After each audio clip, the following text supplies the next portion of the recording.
नमस्कार। पूरी दुनिया कोरोना महामारी से लड़ रही है, लेकिन कांग्रेस पार्टी अपने घोटालों के लिए काम कर रही है।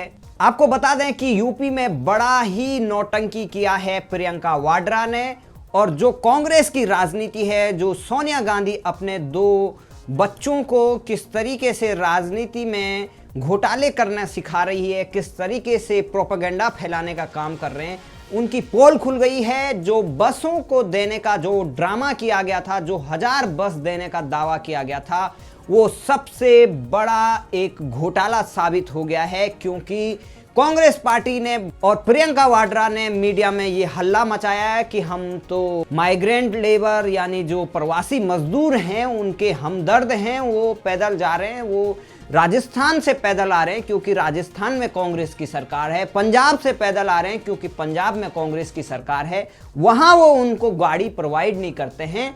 लेकिन जब वो यूपी के बॉर्डरों पर भीड़ इकट्ठा कर देते हैं तो तब ड्रामा करते हैं कि हम बसों से इनको उनके घर पहुंचाएंगे। जब योगी प्रशासन ने अनुमति दी कि आप हमारे पास 1000 जो बसें हैं वो पहुंचाइए, बताइए कौन कौन सी बसें हैं, कौन ड्राइवर है। जब बसों का नंबर दिया जाता है तो उसमें बड़ा घोटाला सामने आता है कि उसमें ऑटो रिक्शा, कार और एम्बुलेंस के नंबर सामने आते हैं। कि आप लगा सकते हैं कि किस तरीके से कांग्रेस पार्टी का ये फर्जीवाड़ा है। यूपी सरकार इस पर प्रेस कॉन्फ्रेंस करके बताती है कि किस तरीके से माइग्रेंट लेबर के साथ छलावा करके सिर्फ अपनी वोट बैंक की राजनीति करने के लिए प्रियंका वाड्रा, जो उत्तर प्रदेश पर कांग्रेस कहीं नामो निशान नहीं है जमीन पर, वो इस तरीके से झूठ और फरेब की राजनीति कर रही है। इस तरीके से घोटाले 70 साल कांग्रेस को हो गए हैं इस देश में सत्ता में हिस्सेदार होते हुए, लेकिन अब देख रहे हैं कि किस तरीके से ये लोगों को मूर्ख बनाते हैं। ये समय लोग एक्टिव हैं सोशल मीडिया पर, लोग तुरंत पता लगा देते हैं, लेकिन जो कांग्रेस पार्टी का जो षड्यंत्र था वो बिल्कुल तरफ बेनकाब हो गया है और उनके मुंह पर ये करारा तमाचा है। और आपको बता दें, इसी पर उत्तर प्रदेश के मुख्यमंत्री केशव प्रसाद मौर्य ने एक ट्वीट भी किया। उन्होंने कहा कि बसों की लिस्ट से ऑटो रिक्शा और बाइक का नंबर डालकर कांग्रेस कर रही है गुमराह, अपने ही छल के जाल में फंस गई कांग्रेस, बसों की लिस्ट में ही निकला घोटाला।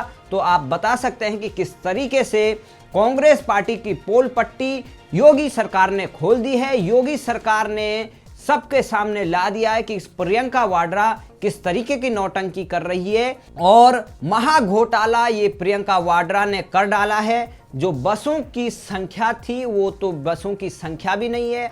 पहले बोल रहे थे कि हमने बॉर्डर पे लाइन लगा रखी है, परमिशन दीजिए, वीडियो बनाकर अपने ट्विटर अकाउंट पर पोस्ट करती है प्रियंका वाड्रा, लेकिन वो बसें अभी भी नहीं है। अब बोल रहे हैं कि हम अरेंजमेंट कर रहे हैं, और जो बसें भी हैं वो ऑटो रिक्शा और एम्बुलेंस, कार के नंबर योगी सरकार को दे रखा है। वो सोच रहे हैं कि शायद बेवकूफ बना देंगे, लेकिन योगी इनकी पोल खोलने में कामयाब हो गए हैं। वहीं आपको बता दें कि किस तरीके से जब इंडिया टीवी ने भी इसकी पोल खोली तो सुशांत सिन्हा जो पत्रकार हैं, एंकर हैं इंडिया टीवी के, तो उसके खिलाफ भी कांग्रेस की राजस्थान जो इकाई है कांग्रेस पार्टी, वो एफआईआर करने की धमकी देती है। इनका एक ही मकसद है कि जो भी इनकी पोल खोले उनके खिलाफ ये पुलिस एक्शन का काम करते हैं। तो आप लगा सकते हैं कि किस तरीके की मीडिया की आज़ादी को धमकी दे रहे हैं, क्योंकि इनकी पोल पट्टी खोल दी है। और पोल पट्टी खोलने के बाद कांग्रेस पार्टी इतनी बौखला गई है कि धमकी दे रहे हैं कि हम आपके खिलाफ केस कर देंगे, क्योंकि यहाँ पर इंडिया टीवी ने भी इसको बेनकाब किया कि किस तरीके से कांग्रेस पार्टी और प्रियंका वाड्रा लोगों को बेवकूफ़ बना रही है। बसें कहीं नहीं हैं, जबकि बसों के नाम पर बड़ा घोटाला सामने आ गया है। जो चारा घोटाला के नाम पर अब जो गड़बड़ी है रजिस्ट्रेशन नंबर की जांच में पता चला, बस नहीं बल्कि कार और बाइक के नंबर हैं। ये बड़ा खुलासा है और ये बड़ा घोटाला है कांग्रेस पार्टी का, क्योंकि आप लगा सकते हैं कि पूरा देश, क्या पूरी धरती महामारी से लड़ रही है, और कांग्रेस पार्टी इस तरीके का जो घोटाला कर रही है, राजनीति कर रही है। तब कभी वो ऐसे ऐसे फोटो शेयर करते हैं, कोई नेपाल की फोटो शेयर करता है, कोई बांग्लादेश की फोटो शेयर करता है, कोई म्यांमार की फोटो शेयर करता है, कोई रोहिंग्या की फोटो शेयर करता है, कोई पाकिस्तान की फोटो शेयर करता है और कहते हैं कि ये माइग्रेंट लेबर हैं। तो आप लगा सकते हैं कि कांग्रेस पार्टी के पूरे नेता या उनके चमचे हैं वो किस तरीके का झूठ और इस समय भी ऐसी राजनीति कर रहे हैं। तो जनता सब देख रही है किस तरीके से महाराष्ट्र में जो मजदूरों का पलायन हो रहा है, चाहे पंजाब से हो रहा है, चाहे राजस्थान से हो रहा है, छत्तीसगढ़ से हो रहा है, झारखंड से हो रहा है।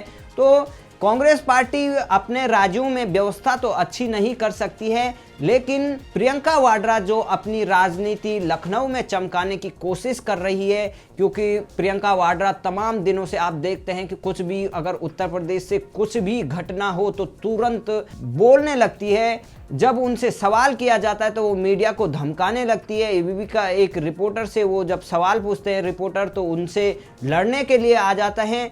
तो आप लगा सकते हैं कि कांग्रेस पार्टी कितनी बौखलाई हुई है और वोटों के लिए वो किस तरीके की घृणित राजनीति कर रही है। और प्रियंका वाड्रा शायद अपनी राजनीति चमकाने के लिए किसी भी हद तक गिर सकती है। और इस महामारी के समय इस तरीके की राजनीति करना ये बहुत ही दुखद बात है। आपको बता दें कि किस तरीके से माइग्रेंट लेबर के चक्कर में हर जगह अब केसेस ज्यादा बढ़ रहे हैं। डेली 5000 करीबन केसेस बढ़ रहे हैं। अब देखो ये कितनी बड़ी समस्या है कि ये महामारी, ये माइग्रेंट लेबर का जो ये कांग्रेस पार्टी राजनीति कर रही है, किस तरीके के वातावरण बना रही है और उससे पूरे देश में खतरा पैदा हो रहा है। आप लगा सकते हैं कि उत्तराखंड का एक राज्य है जो ग्रीन जोन था, वहां एक भी कोरोना के मरीज नहीं थे। दिल्ली से एक परिवार जाता है और वो गैरसैंण में उसमें कोरोना पॉजिटिव पाया जाता है। तो आप लगा सकते हैं कि जहां जहां ये अब माइग्रेंट लेबर जा रहे हैं वहां बड़ी समस्या आएगी, क्योंकि वहां पर कोरोना फैलेगा। और कांग्रेस पार्टी चाहती है कि कोरोना जमकर फैलाया जाए और भारत को इटली बनाया जाए। आपने देखा इटली के हालात कैसे थे। इटली अपने स्वास्थ्य सुविधाओं के लिए दुनिया में नंबर 1 माना जाता है, उसकी व्यवस्था कितनी चरमरा जाती है, उसकी पॉपुलेशन इतनी कम है। लेकिन भारत में जिस तरीके की स्वास्थ्य सुविधाएं हैं गांवों में बिल्कुल ना के बराबर है। वहां पर कोई सुविधा नहीं है। वेंटिलेटर तो पूरी दुनिया में कम है। लेकिन अब जब गांवों में ये कोरोना मरीज जाएंगे, वहाँ इस तरीके की महामारी होगी, तो जो हमारे गांव सुरक्षित थे वहाँ पर ये महामारी फैल रही है। तो ये बहुत बड़ा संकट आ गया है। मुंबई से तमाम लोग इधर से उधर जा रहे हैं, दिल्ली से जा रहे हैं, और जो ये बड़े बड़े शहरों से गाँव की ओर मजदूर पलायन कर रहे हैं। और अगर इस तरीके से बिना ट्रैकिंग के, बिना किसी उनके जांच के अगर वो एक इधर से उधर जाते हैं तो ये बहुत बड़ा खतरा आने वाले समय में बहुत बड़ा विस्फोटक रूप ले सकता है। और जिसका नमूना हम देख रहे हैं, चाहे वो राजस्थान में पकड़े जा रहे हैं, चाहे वो पंजाब में या गोवा में, गोवा जो 0 केसेस हो गए थे वहाँ भी अब तेज़ी से केसेस बढ़ते जा रहे हैं। तो ये जिस तरीके से कांग्रेस पार्टी राजनीति कर रही है, कहीं बसों के नाम पर, कहीं ट्रेनों के नाम पर, कहीं वो कारों से भेज रहे हैं। राहुल गांधी का आप नौटंकी देखते हैं कि वो मजदूरों के सामने बैठ जाते हैं, वो फोटो खिंचाने का, प्रोपेगेंडा फैलाने के लिए फोटो खिंचाते हैं। लेकिन सबसे बड़ी समस्या ये है कि अगर जान रहेगी तो जहान रहेगा। लेकिन जो इस तरीके से बिना जांच परखे अगर हम गाँव में जा रहे हैं तो गाँव के लोगों का जीवन भी खतरे में डाल रहे हैं और इसका बड़ा खामियाजा पूरे देश को भुगतना पड़ सकता है। और उन गरीब गांव वालों को भी बहुत बड़ी परेशानी होगी, क्योंकि उन गांव वालों को हमें नहीं सताना चाहिए और उनकी सुरक्षा का ख्याल रखते हुए हमें इस तरीके से हड़बड़ी में गाँव की ओर नहीं जाना चाहिए। हमें सोचना चाहिए कि हम वहाँ कोरोना ना फैलाएं, लेकिन लोग नहीं मान रहे हैं। तो इसका बड़ा कारण है, क्योंकि जो जिस तरीके से कांग्रेस पार्टी कभी ट्रेनों के नाम पर कहती है कि हम किराया दे रहे हैं, जबकि वो देते नहीं हैं। तो एक प्रॉपर व्यवस्था है, उनकी जांच होनी चाहिए, उनको जांच के बाद भेजा जाना चाहिए। जिनकी भी जो भी अगर जिस राज्य से जा रहा है और जिस राज्य में जाना है उनको पूरा ट्रैक किया जाना चाहिए और उनका क्वारंटाइन किया जाना चाहिए और उनको अच्छी तरीके से देखा जाना चाहिए कि वो किस तरीके से इधर उधर ज़्यादा वो ना करें। लेकिन अब देखते हैं कि कोरोना के केस किस तरीके से आगे बढ़ते हैं। जो लॉकडाउन 4 है उसमें काफ़ी छूटें दे रखी है, लेकिन अब देखते हैं लॉकडाउन तो हमेशा रह नहीं सकता है और मज़दूरों को भी अब गाँव में ज़्यादा नहीं जाना चाहिए, क्योंकि अब शहरों में भी काम खुल रहा है तो काम कर सकते हैं और इस तरीके से भय का वातावरण नहीं बनाना चाहिए। और कांग्रेस पार्टी जो बसों से गाँव में भेज रही है, क्या बसों गाँव में उनके लिए वो सुविधाएं हैं? क्या गाँव में वो मेडिकल सुविधाएं हैं? क्या गाँव में रोज़गार की सुविधाओं के अवसर हैं? तो इस तरीके का वातावरण नहीं बनाना चाहिए, क्योंकि ये महामारी है और हजारों सालों में ये पहली बार इस तरीके का वायरस आया है और पूरी दुनिया इससे परेशान है। वैक्सीन नहीं है, सिर्फ और सिर्फ इस तरीके से हम बचा सकते हैं कि हम ज़्यादा से ज़्यादा इधर से उधर ट्रैवल ना करें।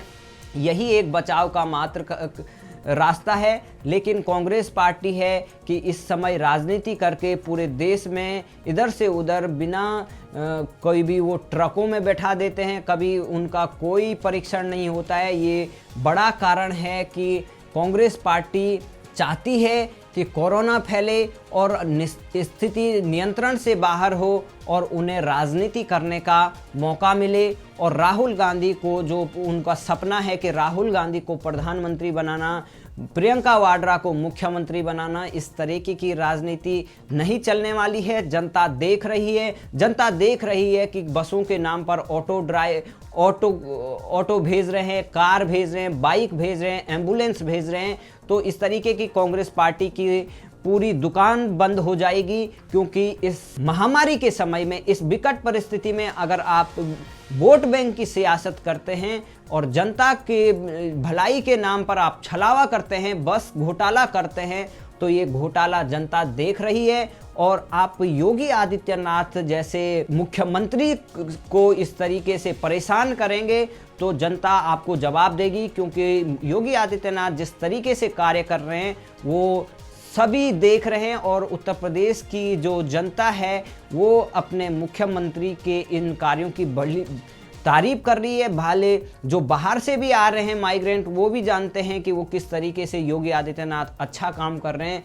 तो इसका परिणाम है कि कांग्रेस बौखलाई हुई है। इससे वो अब बौखलाकर झूठ फरेब और इस तरीके का प्रोपेगेंडा फैलाकर अपनी राजनीति चमकाना चाहते हैं। लेकिन गलत समय में अगर ये राजनीति कर रहे हैं तो जनता इनको और करारा जवाब देगी। तो आइंदा से ऐसे गलत समय पर इनको राजनीति करना बंद कर देना चाहिए। और जो ये घोटाला है, ये घोटाला का पर्दाफाश हो गया। देखते हैं प्रियंका वाड्रा, राहुल गांधी, सोनिया गांधी जनता से माफ़ी मांगती है या नहीं। जय हिंद, जय भारत।